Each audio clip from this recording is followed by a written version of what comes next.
Canon. Oh, Canon. So, last year we covered that Canon finally released a webcam utility, kind of leading the charge because then all camera manufacturers did, to let you use your Canon DSLR or mirrorless as a webcam over USB, which is something they could have rolled out at any point, but they finally responded to the pressure of COVID and work from home to do so. But it's not like a true webcam experience. It is the photo tethering preview, which is low resolution and low frame rate, just without any of the overlays on it, so you can use it as a webcam. For a lot of people, it's better than nothing and still better than the webcams they have, but it's not amazing. Well, now they're selling, well, they already started selling webcam starter kits, which just come with like a basic mirrorless and everything for like $400 or $500. But now they have these webcam kits, or make your EOS a high quality webcam, that they're selling for $89.99. And it's literally a USB cable and a dummy battery. And that's for the cheaper cameras. For the higher end cameras where they have to include a USB 3 cable, they're charging $160.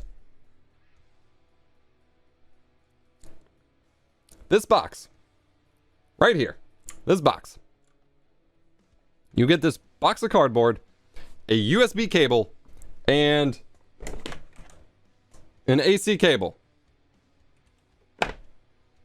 You get 2 cables in the box.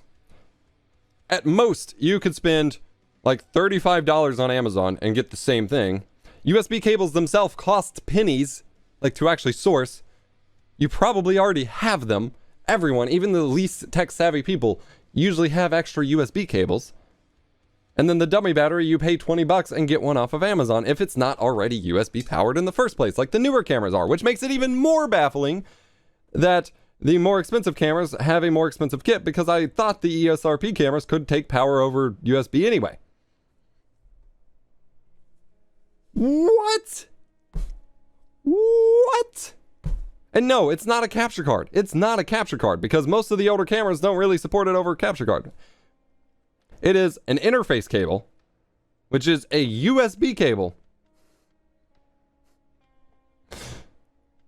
It is for their webcam utility.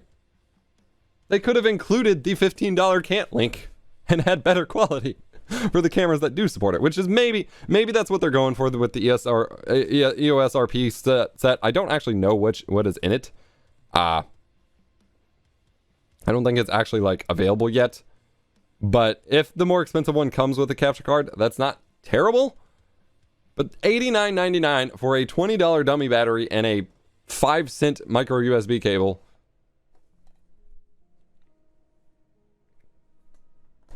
Why? What?